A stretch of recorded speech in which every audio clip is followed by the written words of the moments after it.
Budget 2025-26 को बहुत ही कठिन समय में तैयार किया गया। राज्यसभा में बोली वित्त मंत्री सीतारमण।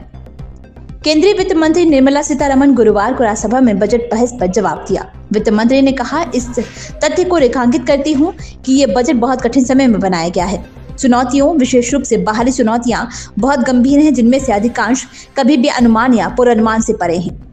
ऐसे कोई मॉडल नहीं है जिन्हें आप बना सके और समझ सके कि रुझान कैसे होंगे, क्योंकि वे बहुत गतिशील हैं। इसके बावजूद हमने भारत के हितों को सर्वोच्च रखते हुए आकलन को यथासंभव करीब रखने की कोशिश की है। बाजार में बड़ी अनिश्चितता अभी बनी हुई है और कई भारतीय आयात जो हमारी अर्थव्यवस्था के विकास के लिए बहुत महत्वपूर्ण है, वे अब भी अनिश्चित स्थिति में है। राज्यसभा में बोलते हुए वित्त मंत्री ने कहा कि सरकार ने कोविड संकट को संभाला और भारत दुनिया की शीर्ष 5 अर्थव्यवस्थाओं में शामिल हो गया, जबकि इससे पहले वैश्विक वित्तीय संकट के बाद हम 5 नाजुक अर्थव्यवस्थाओं में एक थे।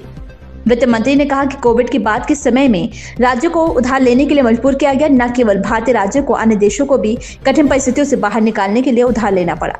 बढ़ता कर्ज एक समस्या है। वैश्वीकरण बनाम विखंडन वास्तविकता है।